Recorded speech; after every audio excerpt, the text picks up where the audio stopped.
आज का जो हमारा टॉपिक है वो है API integration in React native. तो इसमें हम देखेंगे कि एपीआई इंटीग्रेशन हम कैसे कर सकते हैं रिएक्ट नेटिव में। क्योंकि अब तक जो हम लोगों ने टॉपिक्स देखे थे उसमें हमने या तो यूआई बिल्डिंग करी है, या फिर अगर बैकएंड सर्विस के लिए हमने कोई सर्विस यूज़ करी है तो वो फायरबेस की सर्विस है। अब जो एप्स यूज़ हो रही हैं, जो एप्स बन रही हैं, वो उसमें यूआई बिल्डिंग भी होती है। इसके अलावा उसमें फायरबेस भी यूज़ होता है। बट मोस्टली जो एप्लीकेशंस हैं और कंपनीज हैं वो ये चाहती हैं कि उनका डेटा डायनेमिक जो है वो पॉपअप हो रहा हो उनकी एप्लीकेशंस पे। तो वो किसके थ्रू होता है? वो एपीआईज के थ्रू होता है कि एपीआईज बैकएंड पे उसको कवर कर रही होती हैं। बैकएंड पे उसकी वर्किंग चल रही होती है और जो भी अपडेटेड डेटा है वो उनकी हैंडलिंग के हिसाब से अ, उनकी ऐप में विजिबल होता है। जैसे कि कोई उसकी एग्जांपल हम ले लेते हैं ई कॉमर्स ऐप की, जैसे कि दराज है। तो दराज पे कोई भी सेलर कोई प्रोडक्ट अपनी ऐड करता है तो डायरेक्ट वो ऐप पे ऐड नहीं करता, वो एपीआई के थ्रू ऐड कर रहा होता है। यानी कि उनको एक अपना पोर्टल मिला होता है जिसके थ्रू वो प्रोडक्ट्स को ऐड कर रहे हैं। वो प्रोडक्ट्स उनकी जाके डेटाबेस में सेव हो जाती है। एंड देन डेटाबेस में सेव होने के बाद यूज़र को किस तरह से विजिबल होती है? यूज़र के लिए एक अलग से एपीआईज वाली भी होती है जिसमें वो यूज़र डेटा को गेट कर रहा होता है प्रोडक्ट्स को, और रैंडमली वो प्रोडक्ट्स यूज़र के एंड पे विजिबल होती हैं ऐप्स में। तो इस तरह से हम चीज़ों को देख रहे होते हैं। अच्छा, इसमें कुछ मेथड्स होते हैं एपीआई इंटीग्रेशन में। एपीआईज के अपने कुछ मेथड्स होते हैं जिसमें हमारे पास कॉमनली जो मेथड यूज हो रहे होते हैं वो होता है गेट का, पोस्ट का, पुट का और डिलीट का। ये एक तरह से कर्ड ऑपरेशन होता है जो कि एपीआई से परफॉर्म हो रहा होता है। मेनली ये यूज होता है बैकएंड सर्विसेज के लिए, यानी कि बैकएंड में अगर कोई एपीआईज वगैरह बना रहा है तो उसके लिए ये कर्ड ऑपरेशन मेन है। बट हम लोग यहाँ पर अभी कर्ड ऑपरेशन को नहीं देखेंगे एपीआई के, क्योंकि ये हमारे लिए अभी रेलेवेंट नहीं है। हम एपीआईज को इंटीग्रेट करके देखेंगे, गेट करके हम किस तरह से एपीआईज को इंटीग्रेट कर सकते हैं। इसके अलावा हम पोस्ट के मेथड को देख सकते हैं। ठीक है। तो इसके लिए हम लोग एचटीटीपी रिक्वेस्ट के लिए हम लोग कौन सा पैकेज यूज़ करेंगे? वो होगा हमारा एक्सियोस। तो काइंडली आप लोग कंफर्म करें कि अगर आप लोग एक्सियोस से फेमिलियर हैं और आप लोग यूज़ कर चुके हैं या आप फैच एपीआई यूज़ करते हैं।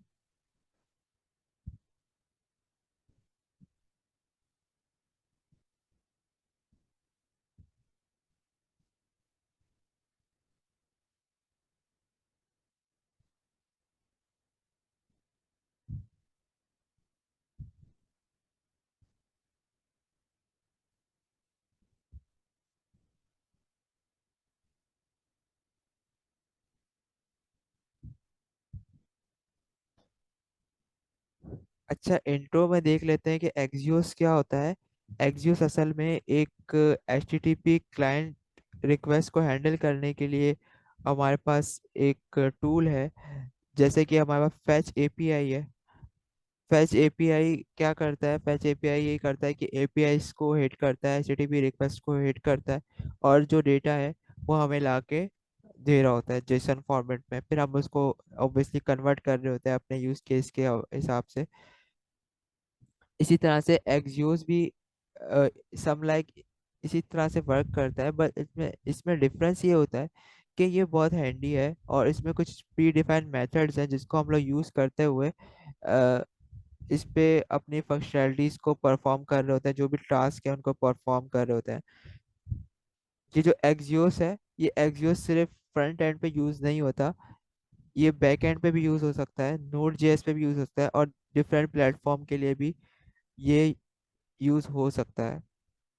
सो अभी हम लोग इसको फ्रंट एंड पे देख रहे हैं जावा स्क्रिप्ट पे। तो हम इसको देख लेते हैं कि हमारे पास इसका यूज़ केस क्या है।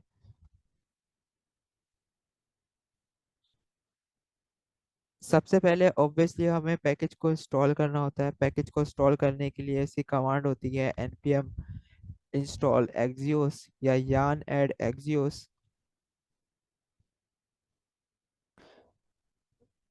सो मैंने एप्लीकेशन एक रन कर लिया। लास्ट हमने एक एप्लीकेशन बनाई थी फोर्थ क्लास में जिस पे हमने नेविगेशन की इंटीग्रेशन और काफ़ी सारी चीज़ें हमने इस पे ऑलरेडी इंटीग्रेट करी हुई थी।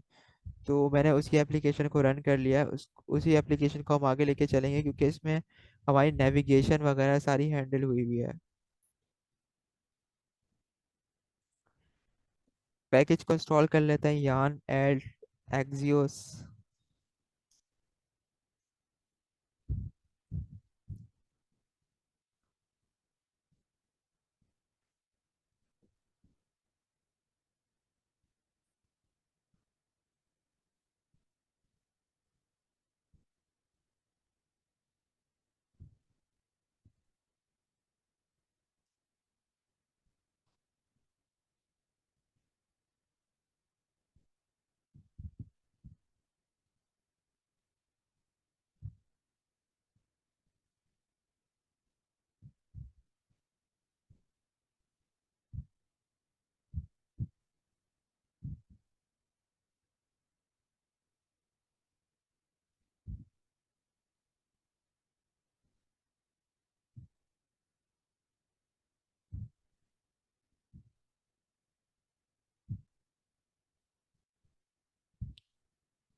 पैकेज हमारा इंस्टॉल हो गया है। अच्छा, अब यहाँ पर हम ऐप को स्टार्ट कर देते हैं दोबारा से। मीनवाइल हम कुछ चीज़ें देख लेते हैं जिसमें हमारे पास यूज स्टेट यूज हो रहा होता है, और यूज इफेक्ट है वो किस लिए यूज हो रहा है। इसके बाद हमारे पास जो मैप है, फिल्टर है, रिड्यूस है, ये डिफरेंट चीज़ है, तो इनको हम बाद में देखेंगे। अच्छा, यूज इफेक्ट और यूज स्टेट क्या होता है? यूज स्टेट ये काम करता है कि आपकी स्टेट को कंटिन्यूसली, मतलब यूज स्टेट कंटिन्यूसली स्टेट पे जो भी डेटा हम अपडेट कर रहे हैं वो हमें रीड अंडर में प्रोवाइड कर रहा होता है। इसके लिए हम लोग इसकी डॉक्यूमेंटेशन ही देख लेते हैं यूज स्टेट की।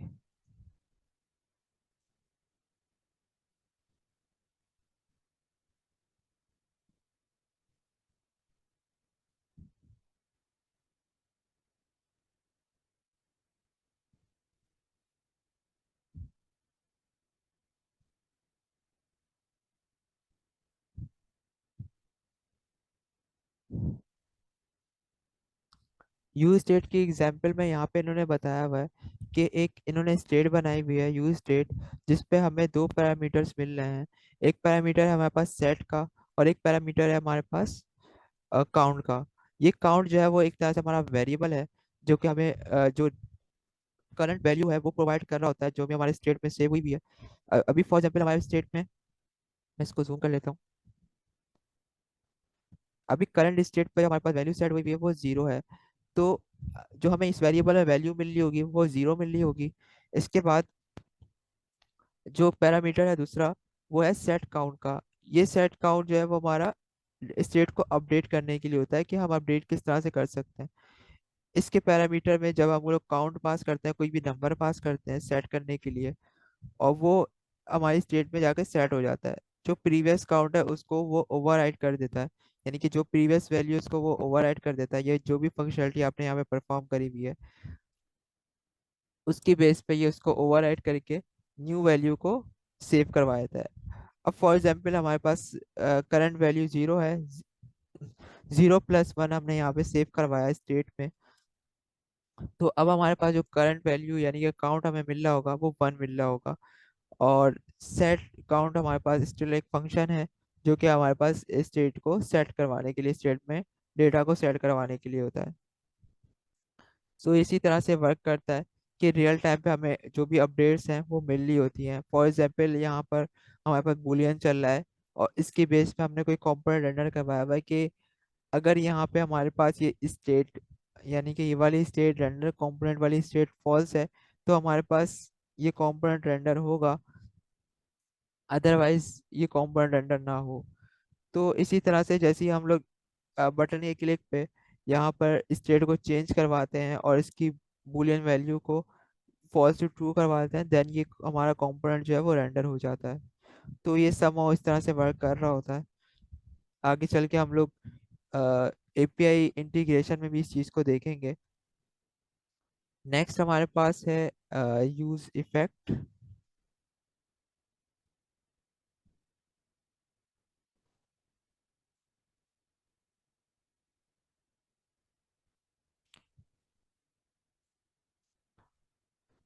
यूज इफेक्ट हमारे पास किस तरह से काम करता है, जिस तरह से लाइफ साइकिल्स होते हैं क्लास कंपोनेंट्स में, अगर आप लोग में से कोई फेमिलियर है इससे, तो ये as a life cycle work कर रहा होता है। क्योंकि हमारे जो फंक्शनल कंपोनेंट्स होते हैं जो कि हम लोग यूज कर रहे हैं, ये सॉरी, हमारे जो कंपोनेंट्स होते हैं क्लास कंपोनेंट्स, वो स्टेटलेस कंपोनेंट होते हैं। और जो फंक्शनल कंपोनेंट होते हैं वो स्टेटफुल कंपोनेंट्स होते हैं। क्लास कंपोनेंट्स में जो यूज हो रहा होता है वो लाइफ साइकिल चल रहा होता है स्टेट का, जिसमें कंपोनेंट डेट माउंट होता है, कंपोनेंट डेट अपडेट होता है, और इसी तरह से और मजीद इसके कुछ लाइफ साइकिल्स होते हैं। सो लाइफ साइकिल्स को देख लेते हैं एक मरतबा।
सो इस तरह से कुछ लाइफ साइकिल्स वर्क कर रहे होते हैं रिएक्ट में। कि पहले क्या होता है, इनिशियलाइज होता है, इनिशियलाइजेशन होती है, फिर माउंट होता है, कॉम्पोनेंट माउंट, फिर अपडेट होता है, कॉम्पोनेंट अपडेट, एंड फिर उसके बाद होता है कॉम्पोनेंट अनमाउंट। सो ये पूरा लाइफ साइकिल चल रहा होता है हमारे पास रिएक्ट में, और जो हमारे पास क्लास कंपोनेंट होता है उसमें। अब इसी तरह से यहाँ पर रिएक्ट में जब हम आते हैं फंक्शनल कंपोनेंट में, तो फंक्शनल कंपोनेंट में ये यूज केस नहीं होता, यूज केस चेंज हो जाता है, क्योंकि यहाँ पर हम लोग हुक्स को यूज कर रहे होते हैं अपनी स्टेट्स को अपडेट करने के लिए, या जो भी फंक्शनलिटीज है उसको परफॉर्म करने के लिए।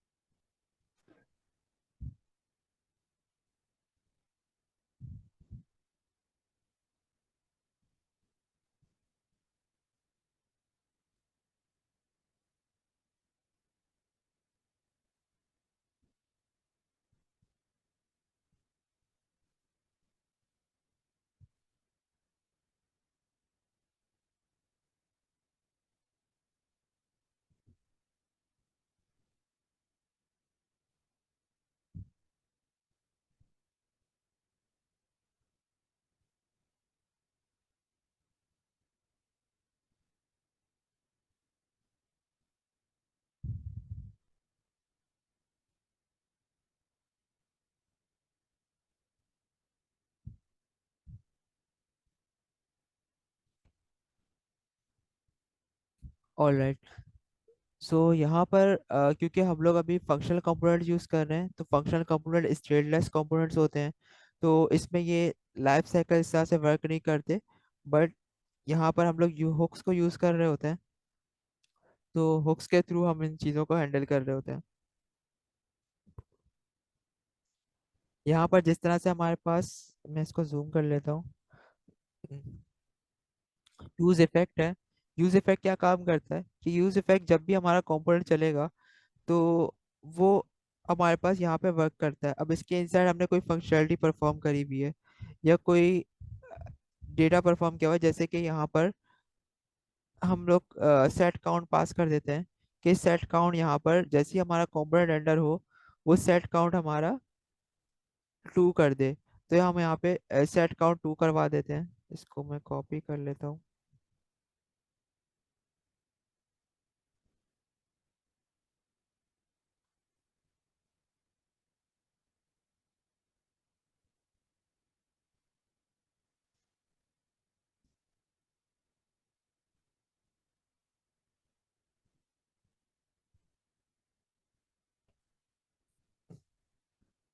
सो यहाँ पर कुछ डिफरेंस है हमारे पास यूज इफेक्ट में। यूज इफेक्ट कुछ डिफरेंट तरीकों से वर्क करता है। अब जैसे कि यूज इफेक्ट हमने पास किया, यूज इफेक्ट का सिंटेक्स कुछ इस तरह से है कि हम यूज इफेक्ट पास करते हैं। यूज इफेक्ट के बाद उसके अंदर एक कॉल बैक हमें मिल रहा होता है। इस कॉल बैक के इनसाइड फिर हमें कुछ पैरामीटर्स मिल रहे होते हैं। अगर हम लोग सेकंड पैरामीटर पास करते हैं जिसमें हमारे पास एम्प्टी एरे होता है, तो इसका मतलब ये है कि हमारा कंपोनेंट रेंडर होने के बाद ये एक टाइम पे यानी कि एक वक्त में ये चलेगा। उसके बाद ये जैसी जब जितनी एप्लीकेशन हमारी चल रही होगी और रीलोड नहीं होती तो ये दोबारा नहीं चलेगा। इसका एक और फॉर्मेट होता है, वो ये होता है कि अगर हमने कोई सेकंड पैरामीटर पास नहीं किया हुआ तो ये हर दफ़ा चल रहा होगा। हर कोई कोई भी एक्शन हमारा परफॉर्म होगा तो ये उसमें हमारे पास यूज इफेक्ट एक फायर हो रहा होगा, तो जिसके अंदर जो भी फंक्शनैलिटी हमने परफॉर्म करी है, जो भी टास्क हमने परफॉर्म किया हुआ है, वो वहाँ पे एग्जीक्यूट हो रहा होता है। तीसरा केस हमारे पास होता है, वो होता है यूज इफेक्ट में जब हमने कोई सेकंड पैरामीटर में ऑब्जेक्ट या सॉरी सेकंड पैरामीटर में हमने यहाँ पर एम्प्टी एरे पास किया हुआ है, जैसे कि हमने पहले पास किया हुआ था। तो इसमें तो होता ही है कि यहाँ पर ये एक मर्तबा हमारा कंपोनेंट जो भी एक मर्तबा रिएक्ट हमारा रिएक्ट में या रिएक्ट नेटिव में हमारा ये वाला टास्क एग्जीक्यूट होगा। बट इसके इनसाइड अगर हम लोग कोई वेरिएबल पास कर देते हैं, फॉर एग्जांपल काउंट का, तो अब यहाँ पर केस डिफरेंट हो गया है। केस डिफरेंट इस तरह से हुआ है कि जब भी कोई इफेक्ट पड़ेगा इस काउंट वाले वेरिएबल में, ये वाला जो हमारा इसके इस यूज इफेक्ट के इनसाइड जो भी टास्क है वो एग्जीक्यूट हो जाता है। फॉर एग्जाम्पल हमारा काउंट अपडेट हुआ 1 से 2 हो गया। 2 होने के बाद हमने यहाँ पे कोई टास्क यहाँ पे बनाया हुआ था, वो टास्क यहाँ पे परफॉर्म हो जाएगा। इसी तरह से दोबारा काउंट अपडेट होता है, दोबारा टास्क परफॉर्म हो जाएगा। अनलेस कि अगर कोई यहाँ पर कोई चेंज आता है, जैसे कि कोई किसी और वेरिएबल में चेंज आता है, तो यहाँ पर वो टास्क एग्जीक्यूट नहीं होगा, क्योंकि वो जस्ट इस पर डिपेंडेंट है। वो इस वेरिएबल को चेक कर रहा होगा जो कि इसके इस पैरामीटर में पास हुआ हुआ है। इसके पैरामीटर में मोर देन वन वेरिएबल भी पास हो सकते हैं, जैसे कि काउंट है और यूज़र नेम हमने पास कर दिया कि यूज़र नेम में जब भी कोई डिफरेंस आएगा या प्रोडक्ट में कोई डिफरेंस आएगा तो यहाँ पर वो टास्क एग्जीक्यूट हो जाए। तो ये कुछ डिफरेंसेस होते हैं जिसकी बेस पे ये हमारा यूज इफेक्ट वर्क कर रहा होता है और हम इसको यूटिलाइज कर सकते हैं।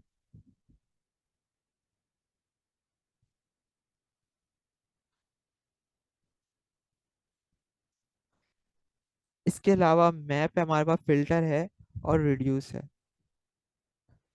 अच्छा, मैप हमारे पास क्या करता है, ये तीनों मेथड्स या तीनों फंक्शंस जो भी हैं, ये हमारे पास एरे के मेथड्स हैं और एरे पे ही यूज होते हैं।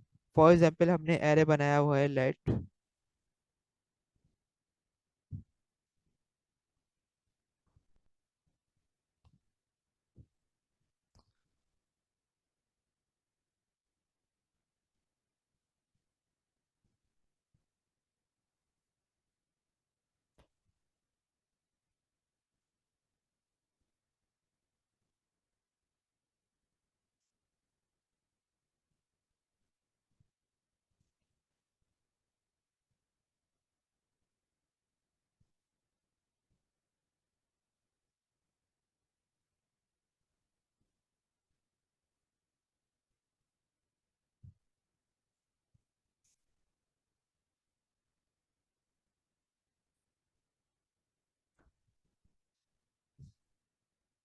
सो यहाँ पर मैं एक एरे बना लेता हूँ, ARR इक्वल टू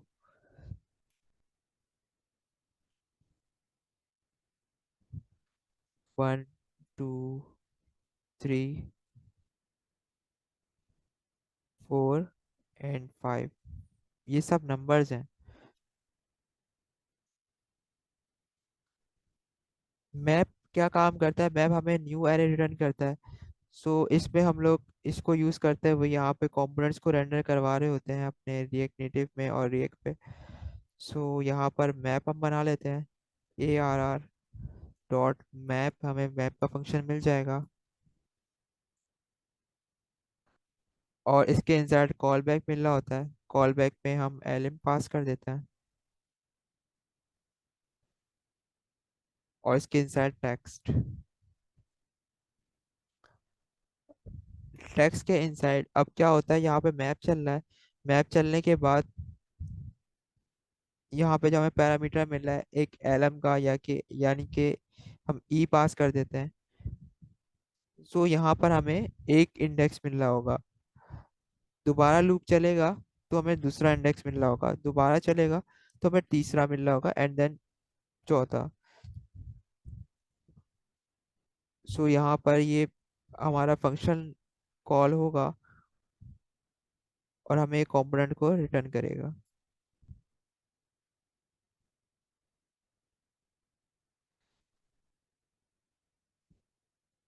सो यहाँ पर हमारा मैप चला, मैप चलने के बाद जितने हमारे इंडेक्सेस थे वो यहाँ पर रेंडर हो गए। इसी तरह से अगर हम लोग यहाँ पर यूज इफेक्ट को ही देख लेते हैं, यूज इफेक्ट यूज करते हुए हम यहाँ पे कुछ फंक्शनलिटीज को परफॉर्म कर लेते हैं और कंसोल में डेटा को देख लेंगे। कॉस डेटा इक्वल टू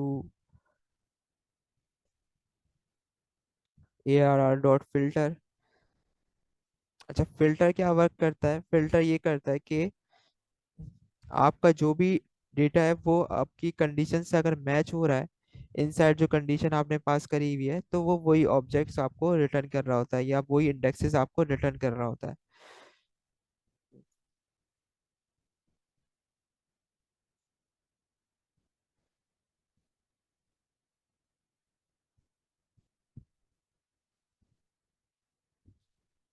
सो हम यहाँ पर एक कंडीशन बना लेते हैं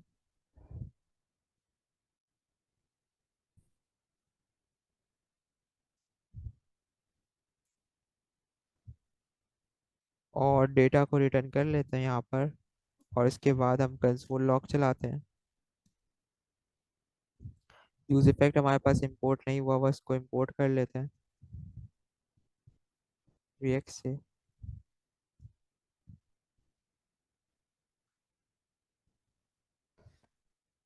अब हमारे पास यहाँ पर एक न्यू एरे आ रहा है।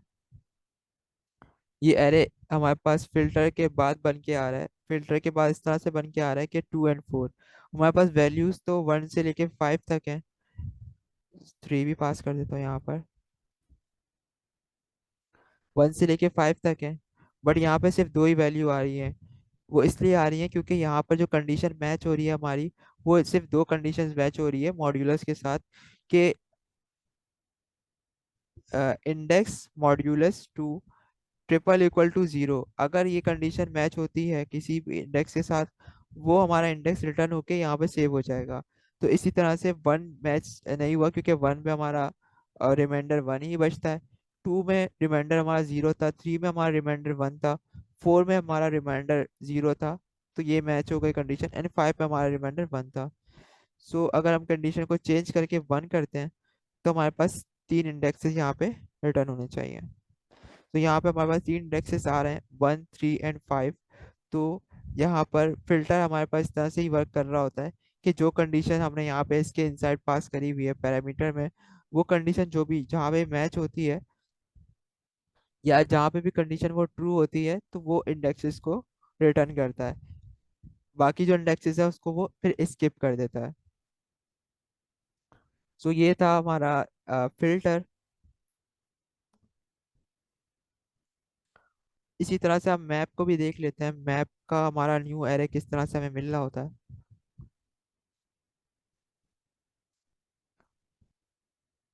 सेम फंक्शन को हम चेंज करके यहाँ मैप कर लेते हैं और इसका एक स्कोप बना लेंगे।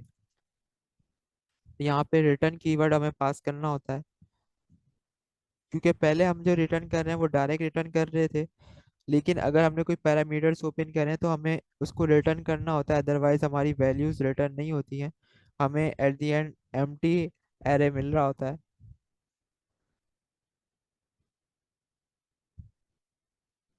सो यहाँ पर हम कुछ मॉडिफाई करके हम डेटा को रिटर्न कर देते हैं। फॉर एग्जांपल यहाँ पर हम दे देते हैं नम, और इसके इनसाइड हम पास कर देते हैं ई को, और ये हमारा ऑब्जेक्ट रिटर्न हो रहा है।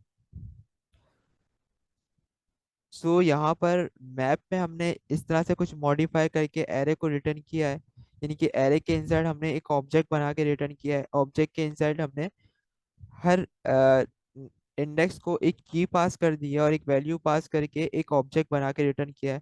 तो हमें सारे इंडेक्सेस में उन कीज के साथ, उन इंडेक्सेस के साथ ऑब्जेक्ट मिल रहे हैं, और ऑब्जेक्ट में हमने उसको रिटर्न करवाया है। इसी तरह से जो भी फंक्शनैलिटीज हो आप इसको इस पे परफॉर्म कर सकते हैं। इसके बाद नेक्स्ट हमारे पास आता है रिड्यूस का। रिड्यूस को भी देख लेते हैं।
रिड्यूस भी हमारे पास जो मेथड है वो मेथड एरे का है, और ये थोड़ा सा डिफरेंस इस तरह से है कि हम लोग नॉर्मली इसको कैलकुलेशंस और नंबर्स पे रन कर रहे होते हैं। तो इसीलिए मैंने स्टार्टिंग में जो एरे बनाया है वो नंबर्स का बनाया है, ताकि हम लोग रिड्यूस का मेथड भी इस पे यूज़ कर सकें। सो होता ये है कि इसमें हमें दो पैरामीटर्स मिलते हैं। पहला पैरामीटर हमारा होता है, वो होता है टोटल नंबर का, यानी कि प्रीवियस हमारी जो वैल्यू होती है। एंड सेकंड पैरामीटर जो होता है वो हमारे पास न्यू वैल्यू होती है, यानी कि नेक्स्ट जो नंबर है वो होगा।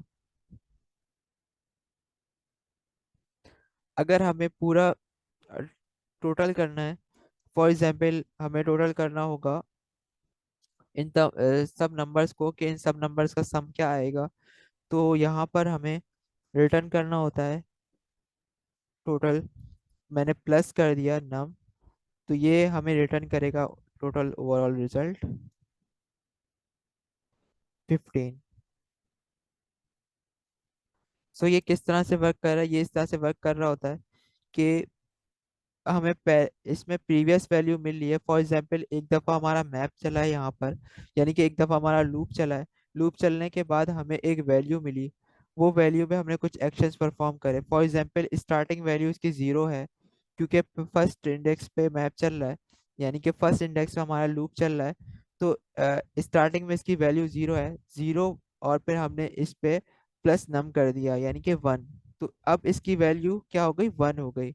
अब नेक्स्ट जो लूप चल रहा है दोबारा से, वो लूप चल रहा है, तो उस पे इसकी वैल्यू वन हो गई, एंड देन हमें नंबर मिल रहा है सेकंड पैरामीटर में। सेकंड पैरामीटर में हमें नंबर जो मिल रहा है वो टू मिल रहा है। So two plus one is equal to three हो गया। एंड अब जो लूप चल रहा है, लूप चलने के बाद हमारे पास इसकी वैल्यू टू हो गई है, सॉरी थ्री हो गई है। तो फिर थ्री पे हमने फिर प्लस कर दिया, three is equal to six हो गया, एंड सो ऑन। इसी तरह से लूप चलता है जब तक हमारे पास एरे एरे का लास्ट इंडेक्स नहीं आ जाता। एंड देन हमें यहाँ पर रिटर्न वैल्यू मिलती है, जो भी इसका टोटल सम होता है।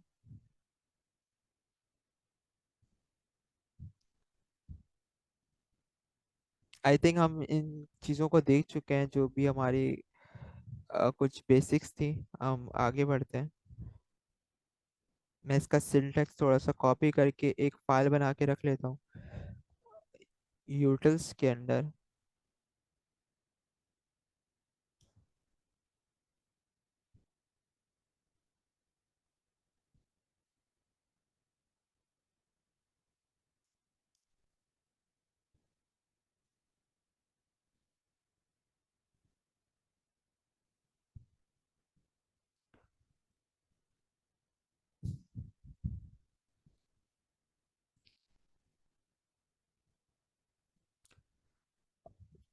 ऑल राइट, सो यहाँ पर हम अभी देख रहे थे एपीआई इंटीग्रेशन को, कि एपीआई इंटीग्रेशन हम किस तरह से कर सकते हैं। सो हमारे पास जो प्री बिल्टन एपीआईज हैं, जो कि पब्लिक एपीआईज कुछ बनी हुई है फेक स्टोर की, हम लोग प्लाजी यूज करेंगे। इसके अलावा मजीद भी फेक स्टोर एपीआईज होती हैं जिनको आप एक्सप्लोर कर सकते हैं इंटरनेट पे। सो यहाँ पर इन्होंने कुछ कॉमन मेथड्स वगैरह दिए हुए हैं और एंड पॉइंट्स दिए हुए हैं, बट हम इनकी डॉक्यूमेंटेशन पर जाते हैं।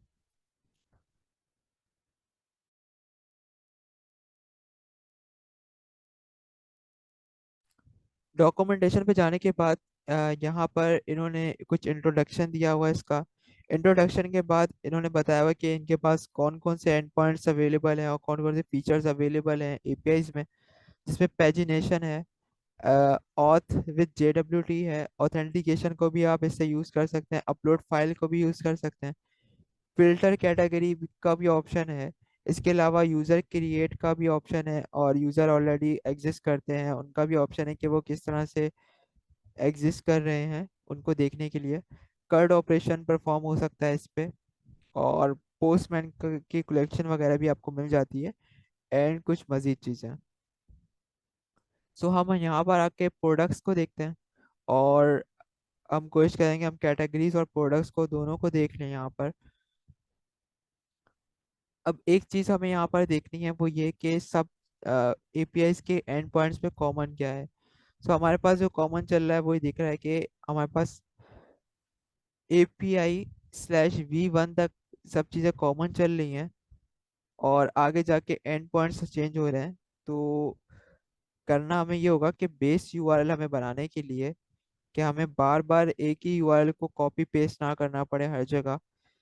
कि अगर फॉर एग्जांपल हमने पूरी एप्लीकेशन बना ली है, और उसके बाद हमें कोई एंड पॉइंट या कोई एपीआई यूआरएल चेंज करना है, और हमने कोई बेस यूआरएल वगैरह सेट नहीं किया हुआ, तो डेट मीन्स कि हर जगह जाके जहाँ जहाँ हमने एपीआई यूआरएल को यूज़ किया हुआ है, वहाँ पे हमें वो न्यू यूआरएल के साथ उसको चेंज करना होगा, और फिर हमारी एप्लीकेशन जो है वो वर्क कर सकेगी।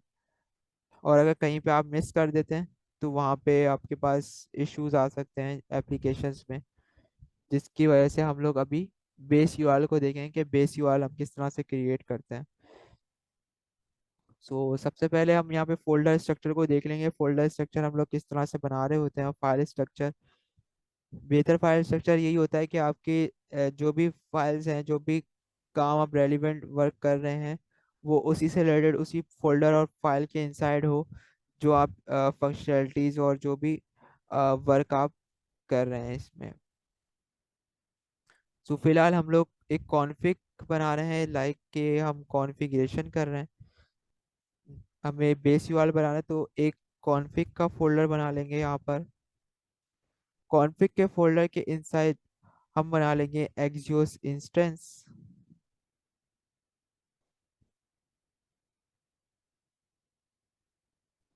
या एक्सियोस हैंडल भी बोल सकते हैं, .js। यहाँ पर हमें करना ये होगा कि यहाँ पर हमें एक बेस यूआरएल बनाना है, इसको हम लोग एक्सपोर्ट भी कर देते हैं। Base URL equal to string के इनसाइड हमने बेस यूआरएल पास कर दिया।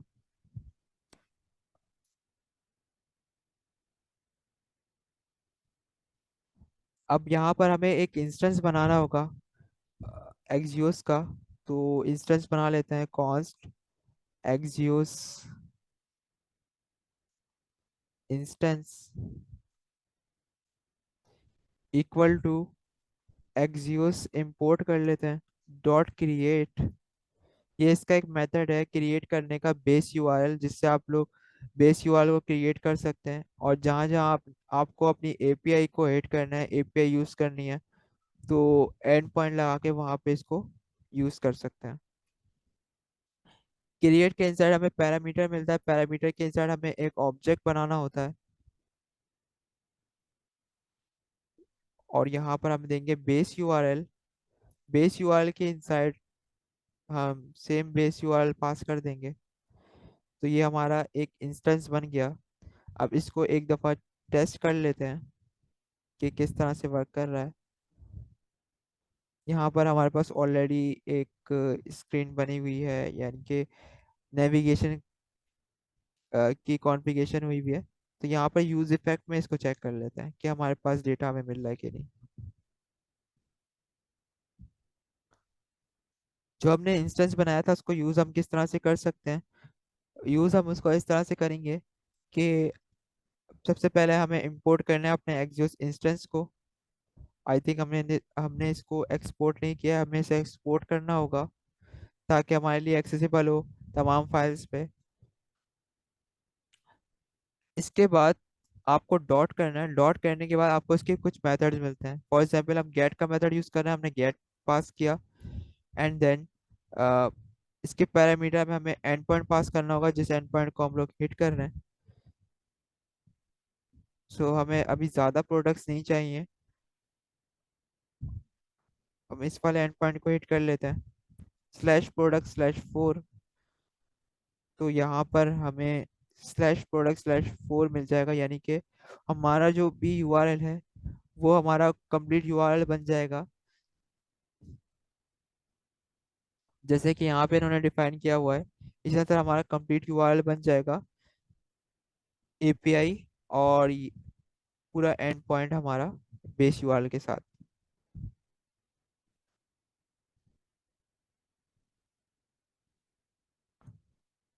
Dot then dot catch pass कर देते हैं, रेस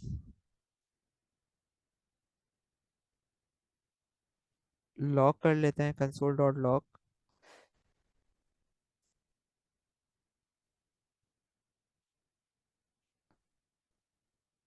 रेस डॉट डेटा, जब भी आप एक्सियोस यूज कर रहे होते हैं तो आपको रेस्ट डॉट डेटा में वो डेटा मिल रहा होता है, जो डेटा जिस डेटा को आप एक्सेस कर रहे हैं। मैं यहाँ पे यूज इफेक्ट को इंपोर्ट कर लेता हूँ, आई थिंक यूज इफेक्ट हमारे पास इंपोर्ट नहीं हुआ हुआ।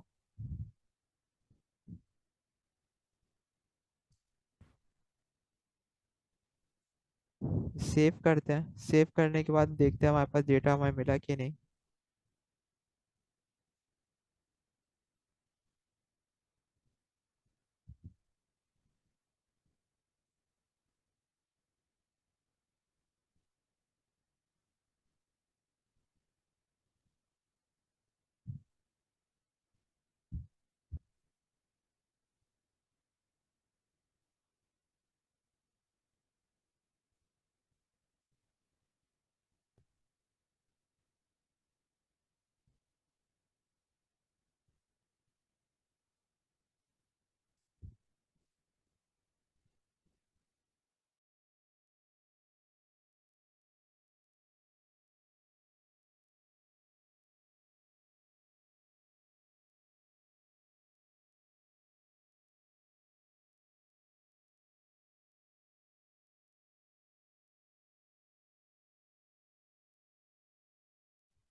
सो यहाँ पर किसी वजह से वर्क नहीं कर रहा, तो इसको हम लोग एसिंग अवेट लगा के यूज करके देख लेते हैं अगर हमें डेटा मिल रहा है।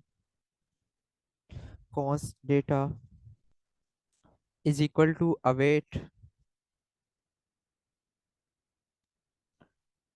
और अब हमें डॉट देन डॉट कैच की नीड नहीं है।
सो यहाँ पर कोई इश्यूज आ रहे हैं, आई थिंक ये डेवलपमेंट के इश्यूज हैं, क्योंकि सम टाइम ऐसा होता है कि डेवलपमेंट में हम लोग एपीआईज को हिट कर रहे होते हैं, और वहाँ पर वो एक डेवलपमेंट सर्वर को कंसिडर करके वो रिस्पॉन्स हमें सेंड नहीं करता है।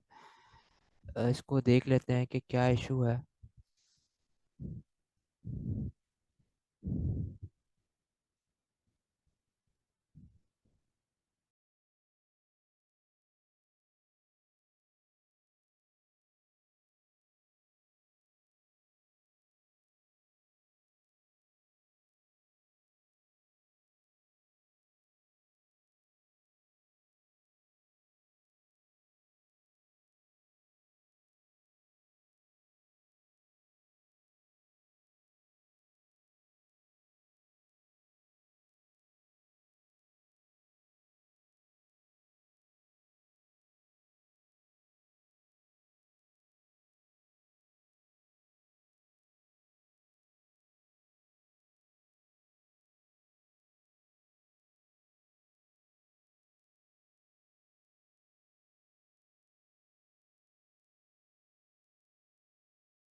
सो यहाँ पर कुछ इश्यूज आ रहे थे एपीआई से डेटा गेट करने में, क्योंकि एक्सियोस हम जब भी यूज़ कर रहे होते हैं स्टार्टिंग में कुछ इश्यूज आते हैं उसको कॉन्फ़िगर करने के लिए।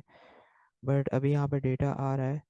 सो यहाँ पर मैं एक ही प्रोडक्ट का डेटा गेट कर लेता हूँ, क्योंकि हमें ज़्यादा प्रोडक्ट्स नहीं चाहिए, क्योंकि बहुत सारी प्रोडक्ट्स आ रही हैं।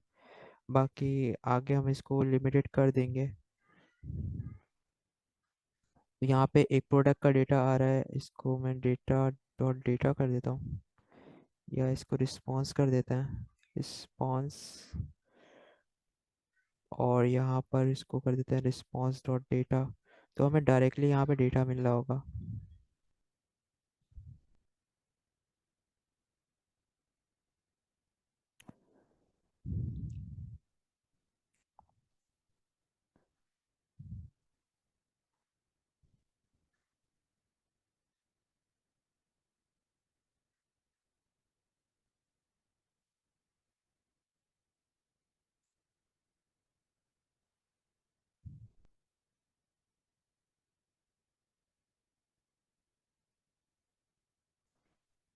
स्लैश प्रोडक्ट्स स्लैश 4 सो कर देता हूँ। आई होप हमें डेटा मिल जाएगा अब।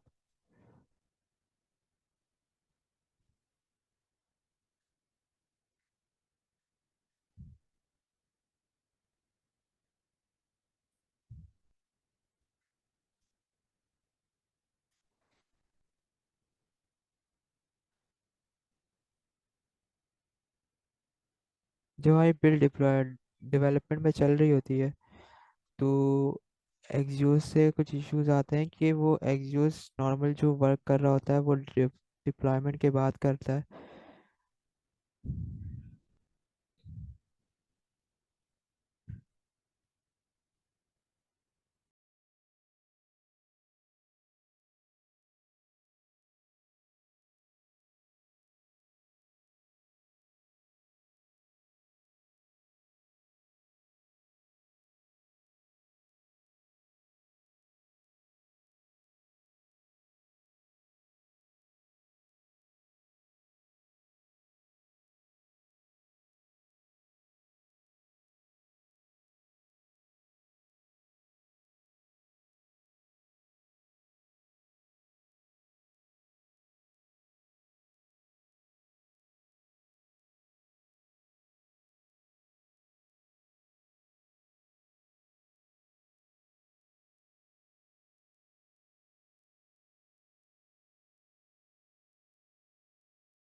तो असल में जो हम लोग प्रोडक्ट गेट करने की कोशिश कर रहे हैं वो प्रोडक्ट का डेटा हमें ब्राउज़र पे भी नहीं मिल रहा। डेट मीन्स कि वो वैलिड नहीं है।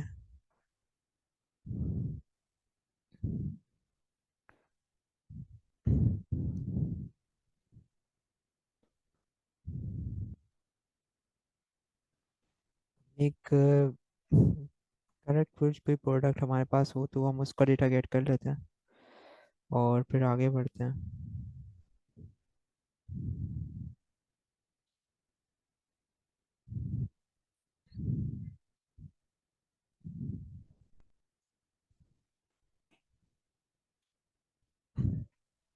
तो इस प्रोडक्ट का हमें डेटा मिल रहा है, तो ये वाली प्रोडक्ट का डेटा मैं गेट कर लेता हूँ। प्रोडक्ट 16,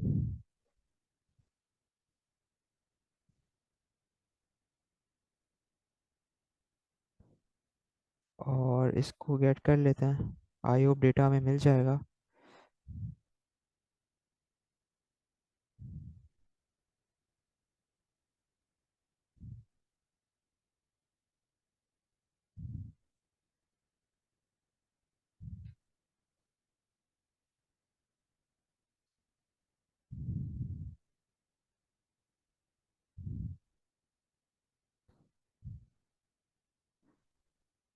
तो प्रोडक्ट का डेटा हमें मिल रहा है।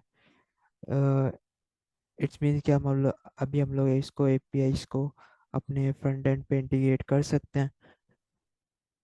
सो इसके लिए सबसे पहले हम एक काम करते हैं। जैसे कि हम लोगों ने यहाँ पे प्रोडक्ट्स को देखा कि प्रोडक्ट्स हमारे पास काफ़ी सारी आ रही हैं। सो यहाँ पर हमें लिमिटेड प्रोडक्ट्स चाहिए होंगी, जिसके लिए फिल्टर को हम यूज़ कर लेते हैं या पैजिनेशन को यूज़ कर लेंगे।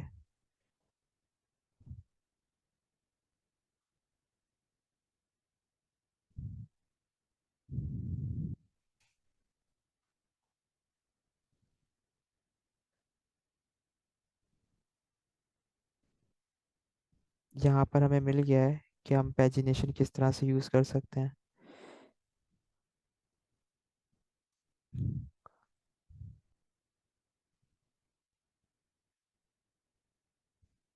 हम लिमिट 10 देते हैं तो हमारे पास 10 प्रोडक्ट्स आ रही होंगी।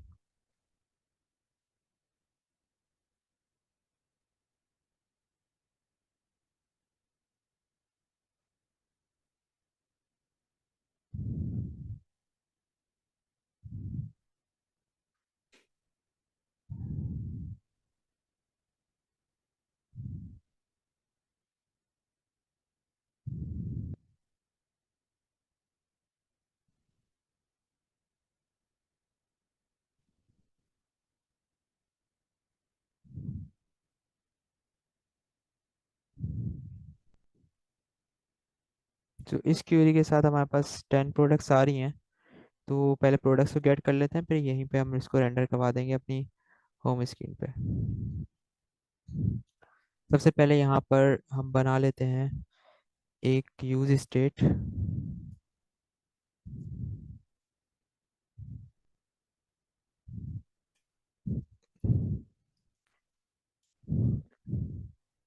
यूज स्टेट बनाने के बाद इसको हम इनिशियलाइज कर देते हैं प्रोडक्ट्स से।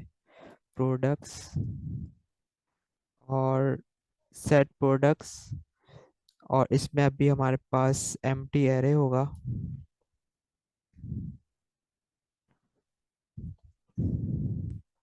यहाँ पर जो हम फंक्शन बनाएंगे, फंक्शन हम लोग बना रहे होंगे गेट के लिए।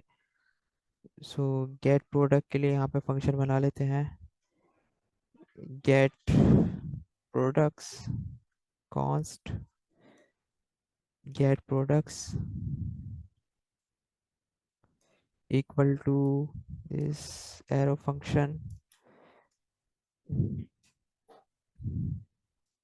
और यूआरएल हमारा एंड पॉइंट ही होगा।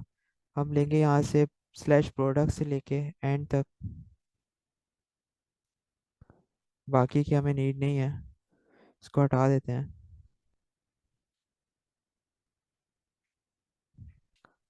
और इसके बाद सेम प्रोसीजर यहाँ पे फॉलो होगा।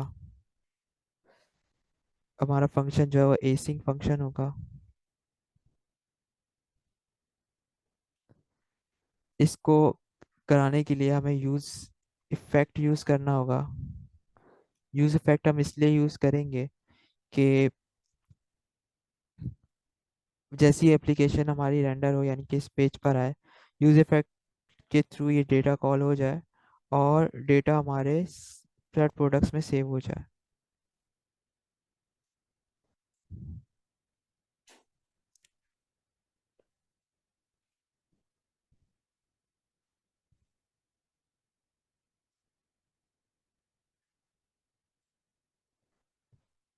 इस कंसोल को हम लोग बाहर रन कर लेते हैं ताकि हमें पता चले कि हमारी प्रोडक्ट्स हमें पास हमें मिल गई हैं कि नहीं। यूज इफेक्ट आई होप मैंने इंपोर्ट किया हो। और चला के देखते हैं।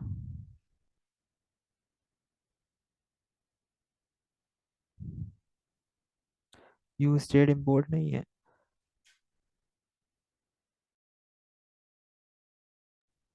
यूज स्टेट यहाँ पर इंपोर्ट नहीं है, यूज स्टेट को भी इंपोर्ट कर लेते हैं। और आई थिंक मेरी ऐप प्रीलोड हो गई है।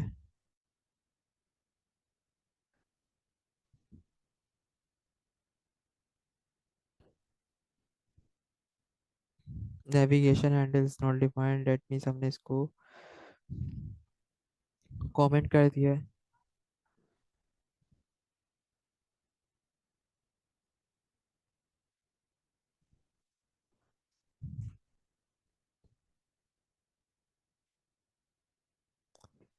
ऐप रीलोड होने के बाद जैसे ही हम लोग होम स्क्रीन पर आए हमारे पास डेटा आ गया।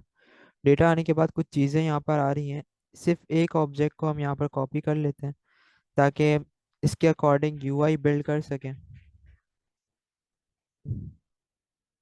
सो हमारे पास यहाँ पर कुछ चीज़ें मिल रही हैं हमें, जैसे कि टाइटल है, ये प्रोडक्ट का टाइटल है। इसके अलावा प्राइसिंग है।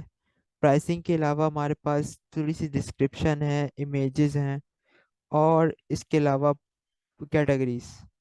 सो ये काम कर लेते हैं अभी फिलहाल।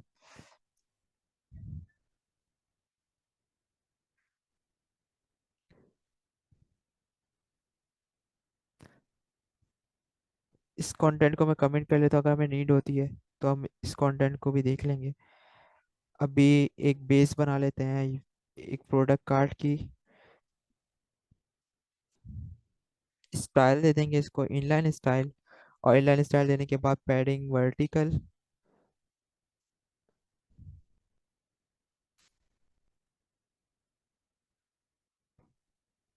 20 और पैडिंग हॉरिजॉन्टल 20।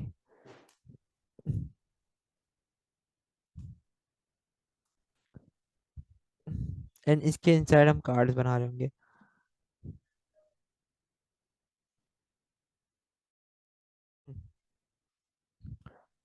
एक वेरिएबल में डिफाइन कर देते हैं इसको ताकि हम इसको एक्सेस कर सकें। Product object equal to this, क्योंकि हमें बार बार अभी इसको कॉल नहीं करना, फिलहाल इसको हम कमेंट कर लेते हैं।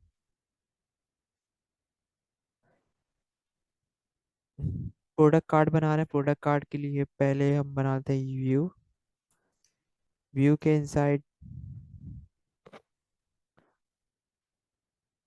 सबसे पहले हमें पिक्चर चाहिए होगी। पिक्चर के लिए हम लगाएंगे इमेज।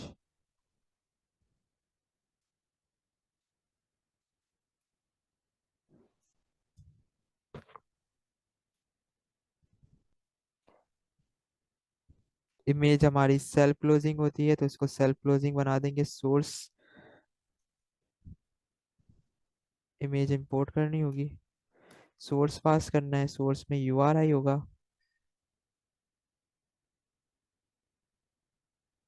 यूआरआई इक्वल टू, हम ये कोई भी यूआरआई दे देंगे, ये वाला।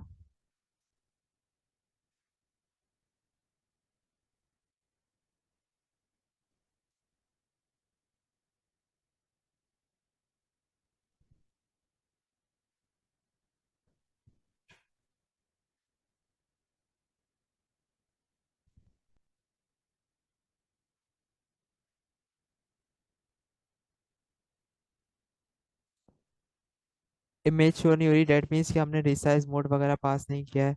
तो रिसाइज मोड पास करना होगा, इसके अलावा विद और हाइट भी पास करनी होगी। कंटेन दे देते हैं।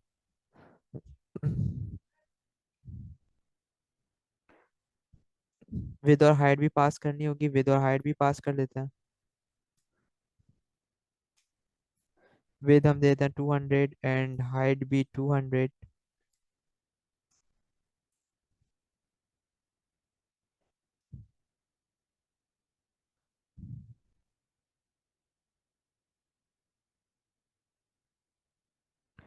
अब हमारे पास यहाँ पर इमेज विजिबल है, जिसको 200 की जगह हम कर देते हैं 170।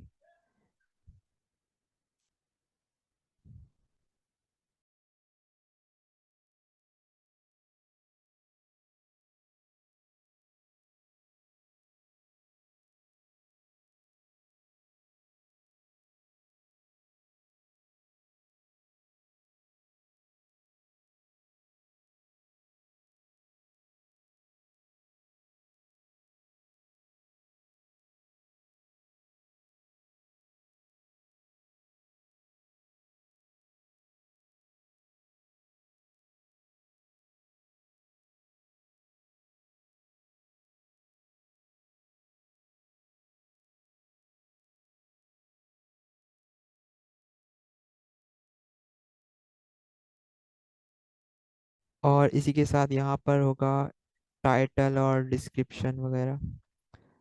हमें क्या चाहिए होगा, टाइटल चाहिए होगा, टाइटल पास कर देंगे, एंड डिस्क्रिप्शन और प्राइस।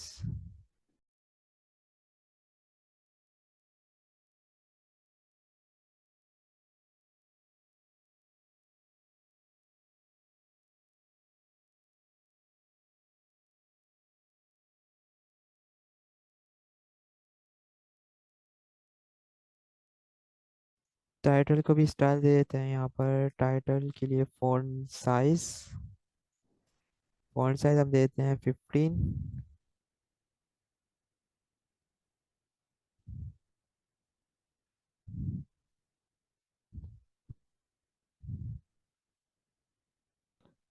और कलर पास कर देते हैं ब्लैक।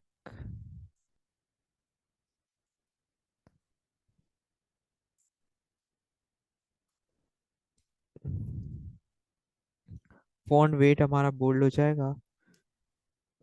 ओब्वियसली टाइटल है तो हाईलाइट होना चाहिए।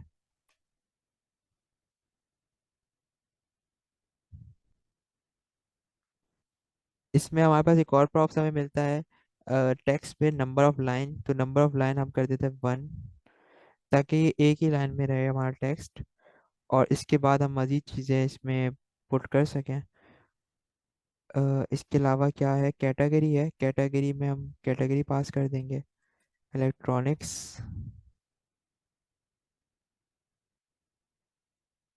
इसका फॉन्ट साइज इंक्रीज करने की हमें ज़रूरत नहीं है।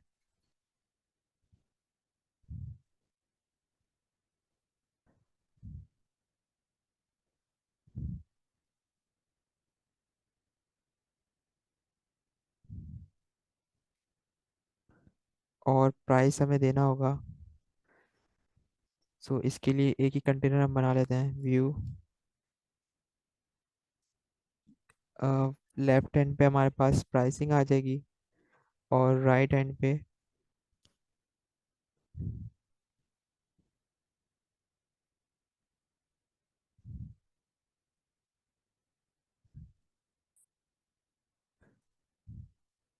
Dot price.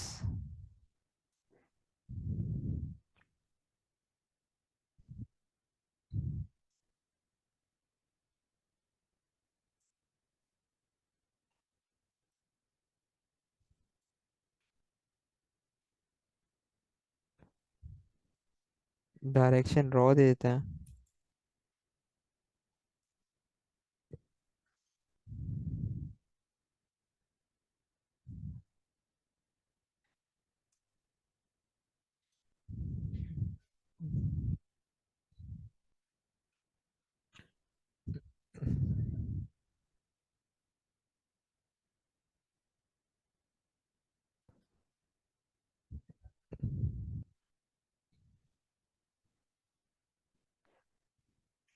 कैटेगरी डॉट, इसका आई थिंक टाइटल होगा, देख लेते हैं।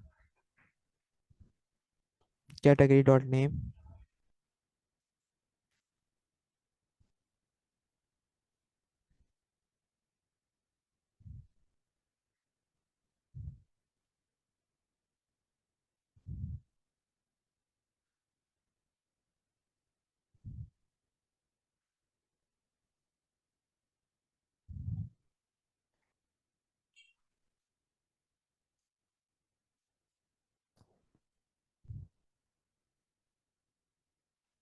ऐप को रीलोड कर लेते हैं।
यहाँ पर हमने एक कार्ड बना लिया है, प्रोडक्ट कार्ड।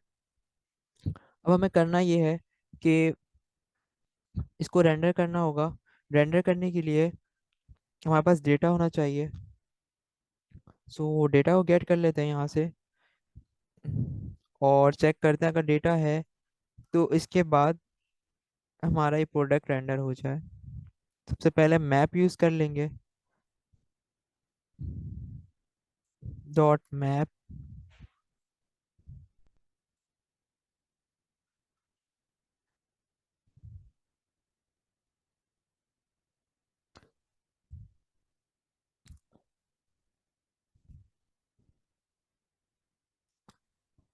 और रिटर्न कर देते हैं इससे ये वाला डेटा। मैंने एरे के ब्रैकेट्स बना लिए हैं, ऑब्जेक्ट के ब्रैकेट्स होंगे।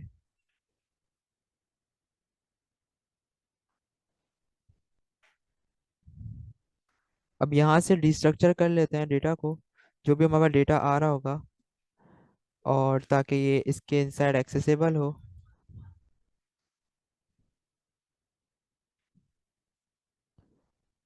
कैटेगरी हमें चाहिए, कैटेगरी ले लेते हैं। इसके अलावा हमें टाइटल चाहिए होगा, तो टाइटल गेट कर लेते हैं।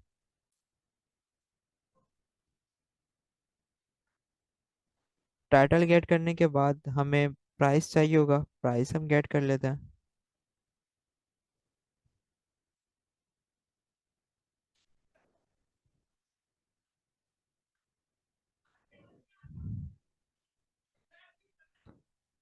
अभी प्रोडक्ट्स का एरे एम्प्टी है। जैसी प्रोडक्ट्स हमारे पास आती हैं, यहाँ पर हमारे पास प्रोडक्ट्स विजिबल हैं सारी।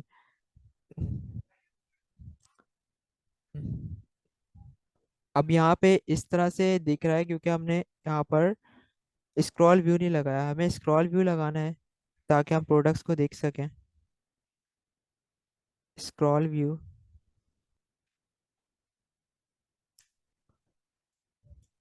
स्क्रॉल व्यू हमने पास कर दिया। स्क्रॉल व्यू पास करने के बाद अब यहाँ पर हम स्क्रॉल कर पाएंगे डेटा को।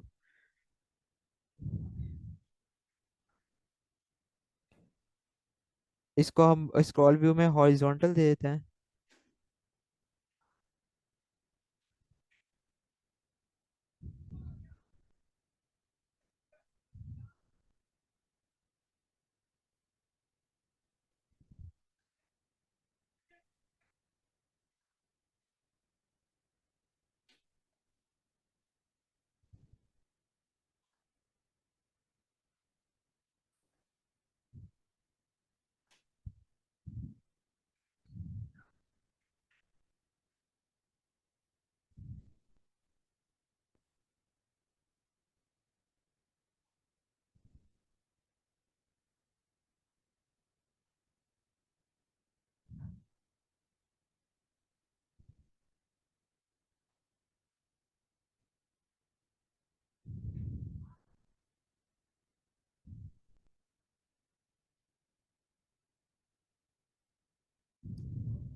अब हमारे पास जो प्रोडक्ट्स यहाँ पे रेंडर हो रही हैं वो प्रोडक्ट्स रेंडर हो रही है हॉरिजॉन्टली,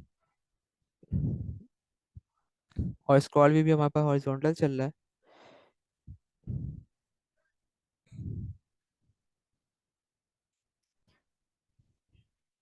इसके बाद हमारे पास एक और प्रोसीजर है कि जिसमें हम लोग कार्ड्स पे डेटा को रेंडर करवा सकते हैं। सो बेहतर होगा कि हम लोग इसका एक पर्टिकुलर एक कार्ड बना लें प्रोडक्ट कार्ड को रेंडर करने के लिए एक कंपोनेंट। सो यहाँ पर एक कंपोनेंट का फोल्डर बना लेते हैं जिसमें हमारे कंपोनेंट्स चल रहे होंगे।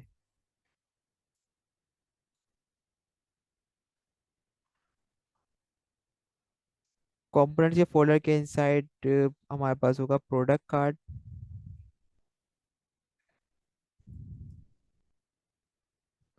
Product card dot G S R F सी।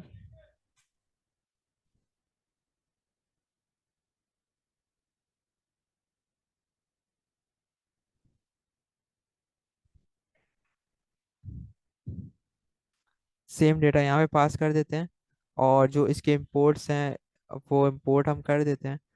यहाँ पर हम डेटा गेट कर लेंगे प्रॉप्स में से। सो डेटा, और डेटा रीस्ट्रक्चर हो जाएगा हमारे पास मैप में से।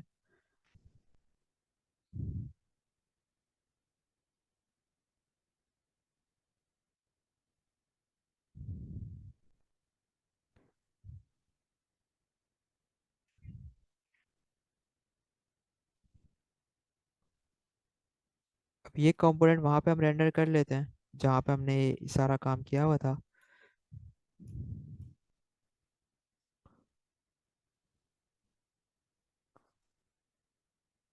और डेटा में एलएम पास कर देते हैं, तो ये हमारे पास हमें डेटा मिल जाएगा।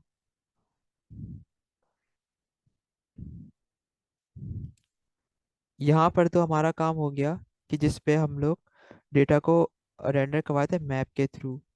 बट असल में होता ये है कि डेटा जब भी रेंडर हम करवा रहे होते हैं कोई ई कॉमर्स का या कोई भी ऐसे कार्ड्स जिसमें हमारी पेजिनेशन चल रही है, तो वहाँ पर मैप हमारा वर्क नहीं करता। उसके लिए हमें एक और चीज़ यूज़ करनी होती है, फ्लैट लिस्ट। तो वो हम यूज़ कर लेंगे।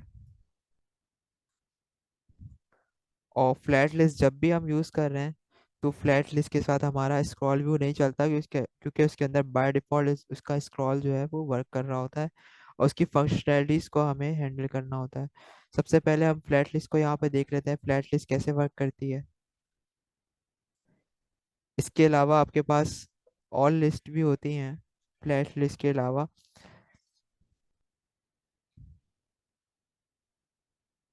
सेक्शन लिस्ट होती हैं जिसमें आप सेक्शंस बनाते हैं, बट अभी हम लोग फ्लैट लिस्ट को देखेंगे रिएक्ट नेटिव में।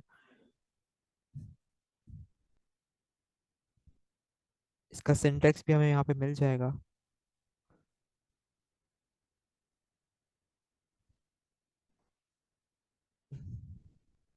सिंटेक्स कुछ इस तरह से है कि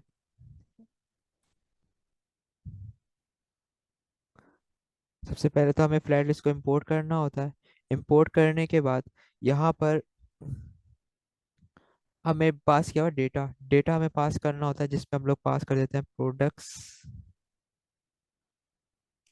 डेटा के बाद हमें पास करना होता है रेंडर आइटम।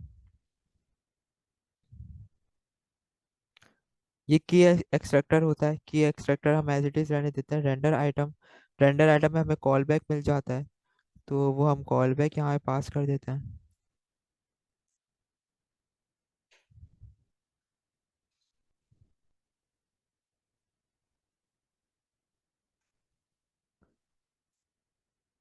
रेंडर आइटम में पास कर दिया, और यहाँ पर हमने पैरामीटर गेट करके इसके डेटा में पैरामीटर पास कर दिया।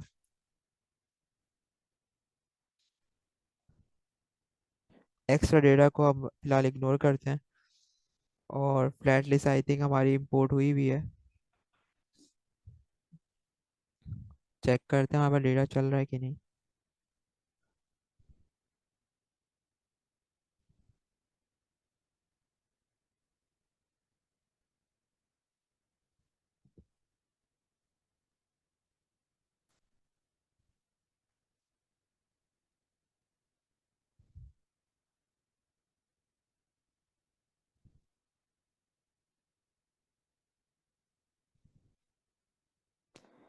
फिलहाल के लिए इसको हम लोग कमेंट करते हैं टॉप वाले सेक्शन को, सिर्फ फ्लैट लिस्ट को देखते हैं।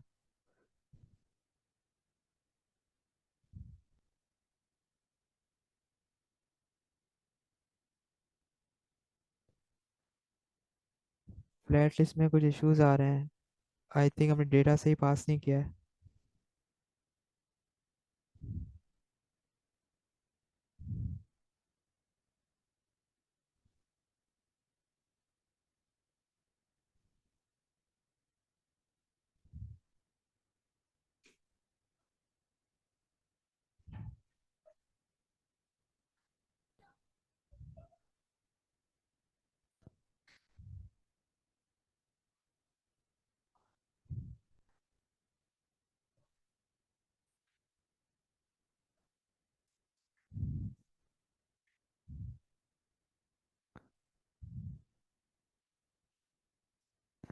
रैंडम आइटम हमारा कुछ इस तरह से वर्क कर रहा होता है।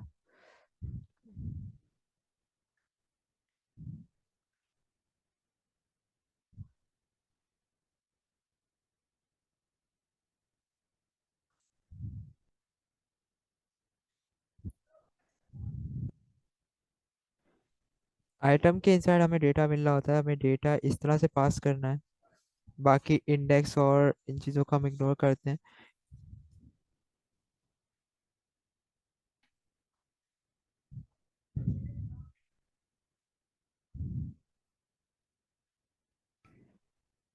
तो डेटा हमारे पास आ गया है, इसकी फॉर्मेटिंग वगैरह हमें करनी है, वो उस हिसाब से हम कर लेते हैं।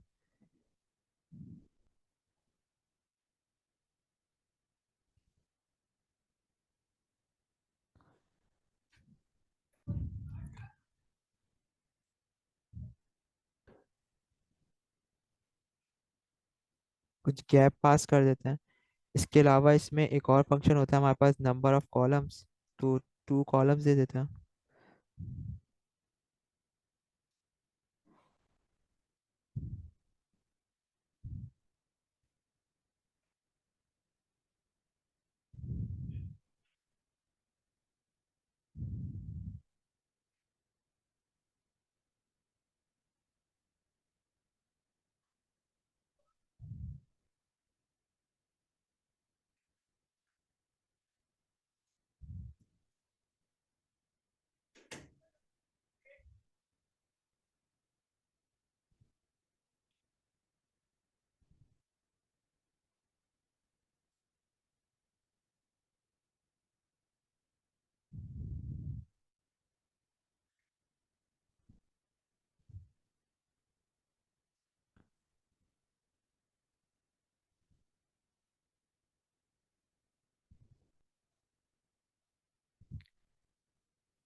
नंबर ऑफ कॉलम्स 2 आ गए, बट गैप नहीं आ रहा बीच में।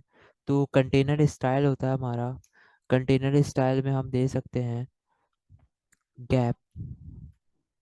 अगर ये यहाँ पे अप्लाई हो जाता है तो हम अप्लाई कर देते हैं इसको।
तो ये हमारे पास गैप भी आ गया।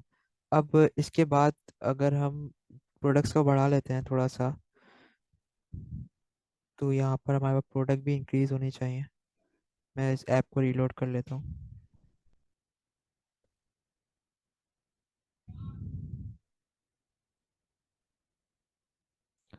तो अब हमारे पास 20 प्रोडक्ट्स आ रही हैं और यहाँ पर रेंडर हो रही हैं। सो अब हमने प्रोडक्ट्स को रेंडर कर लिया। मैं इस कोड को थोड़ा सा हटा देता हूँ ताकि कोड क्लीन हो जाए।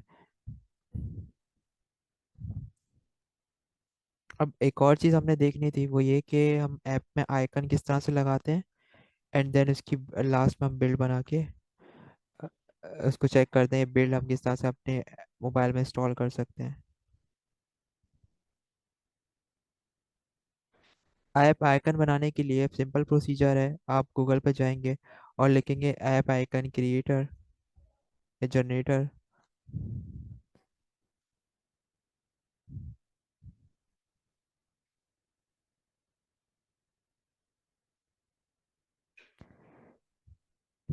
यहाँ पे आपको ऐप आइकन का मिल जाता है जो भी आप बनाना चाहें। मैंने एक ऑलरेडी ई कॉमर्स का एक डाउनलोड किया हुआ है इमेज को। सो इसको मैं थोड़ा सा जूम कर दूंगा अगर ये जूम मुझे अलाउ करता है।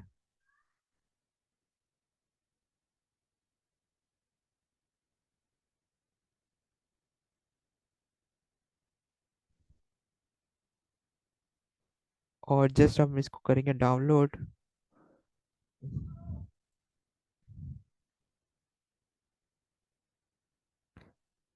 ये आइकन्स हमारे पास डाउनलोड हो जाएंगे।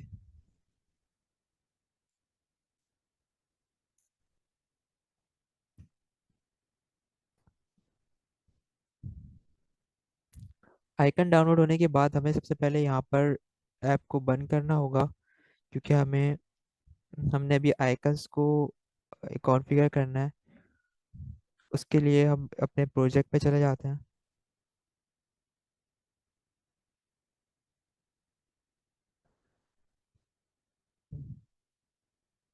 इससे पहले एक और चीज़ आपको बतानी है, वो ये कि अगर आपको अपनी ऐप का नाम का डिस्प्ले नेम चेंज करना है तो वो किस तरह से करेंगे। डिस्प्ले नेम चेंज करने के लिए आपको जाना है स्ट्रिंग डॉट एक्सएमएल में। यहाँ पे आपका डिस्प्ले नेम होता है और यहाँ पे हम देते हैं ई कॉमर्स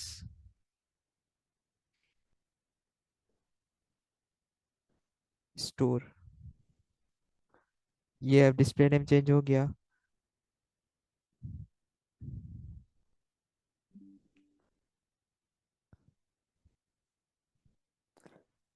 अब इसके बाद हमें आइकन कॉन्फ़िगर करना है। आइकन कॉन्फ़िगर करने के लिए सबसे पहले जो हमने आइकन डाउनलोड करे हुए उसको हम एक्सट्रैक्ट कर लेते हैं।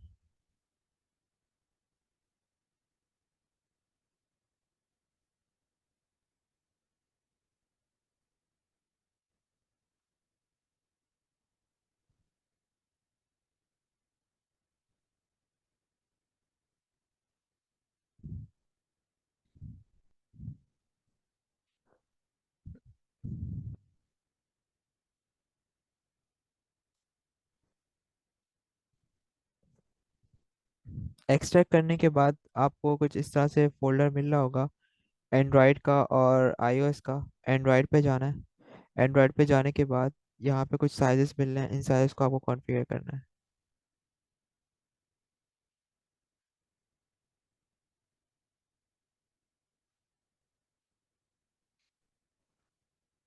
ये कॉन्फ़िगर किस तरह से होंगे, आपको जाना है एंड्रॉयड के फोल्डर में, एंड्रॉयड ऐप, ऐप के बाद SRC, main, and then res. यहाँ पर जाने के बाद आपको इन फाइल्स को कॉपी करके पेस्ट करना है। मेक श्योर कि आपके यहाँ पे साइजेस जो है वो सेम हो और सेम नेम की फाइल हो आपके पास।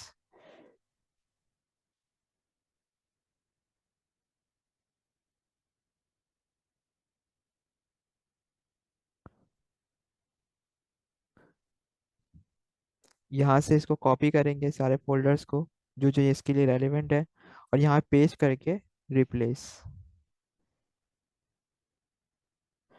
यहाँ पे ऐप का आइकन कॉन्फ़िगर हो गया। अब इसके बाद हमें वो कमांड चलानी जिसके थ्रू हम लोग ऐप की बिल्ड बना सकते हैं। इसके लिए जैसे कि हम लोग रिएक्ट नेटिव सेटअप पर आते हैं। रिएक्ट नेटिव सेटअप या रिएक्ट नेटिव एपीके बिल्ड लिखते हैं हम गूगल पर। तो यहाँ पर हमारे पास कमांड आ जाती है टेस्टिंग बिल्ड के लिए। तो टेस्टिंग बिल्ड के लिए कमांड है हमारे पास, या तो हम यान यूज़ कर सकते हैं npm यान Android hyphen hyphen boat release. तो इस कमांड को रन करते हैं। इस कमांड को रन करने के बाद हमारी जो है वो एपी के बिल्ड बन जाती है। और बिल्ड हम किसी के भी साथ शेयर कर सकते हैं, वो अपने ऐप में इंस्टॉल करके मोबाइल में इंस्टॉल करके उसको टेस्ट कर सकता है। सो बिल्ड बन रही है, हम वेट करते हैं। मेक श्योर कि आपका एमुलेटर और फ़ोन कनेक्ट हो साथ में, अदरवाइज बिल्ड फेल हो जाएगी आपकी।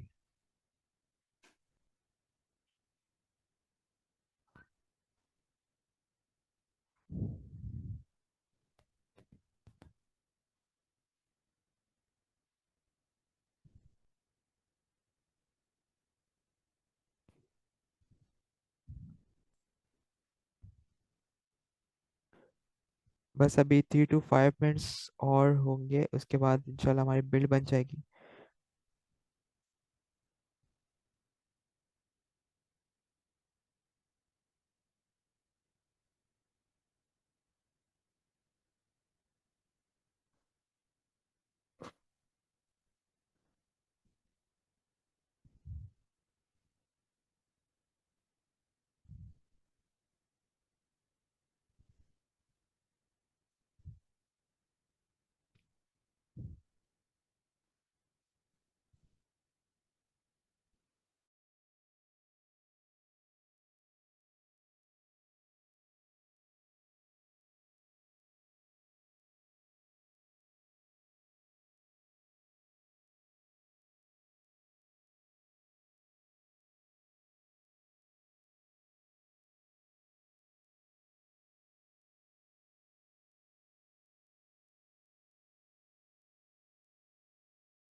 जो बिल्ड हमने बनाई थी वो बिल्ड हमारी बन गई है।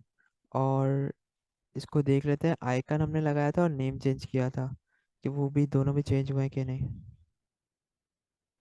सो आइकन हमने चेंज किया था, आइकन इसका चेंज हो गया है। और इसके अलावा हमने नेम भी चेंज किया था, ई कॉमर्स स्टोर रखा था, तो नेम भी इसका चेंज हो गया है। और बिल्ड हमें कहाँ पे मिलेगी वो देख लेते हैं। बिल्ड मिलेगी प्रोजेक्ट के inside, Android app, build, output, APK. APK के इंसाइड रिलीज है, रिलीज के इंसाइड एपीके रिलीज आपको मिल रही होती है। मैं चैट पे शेयर कर देता हूँ, अगर आप लोग डाउनलोड करना चाहें तो कर सकते हैं।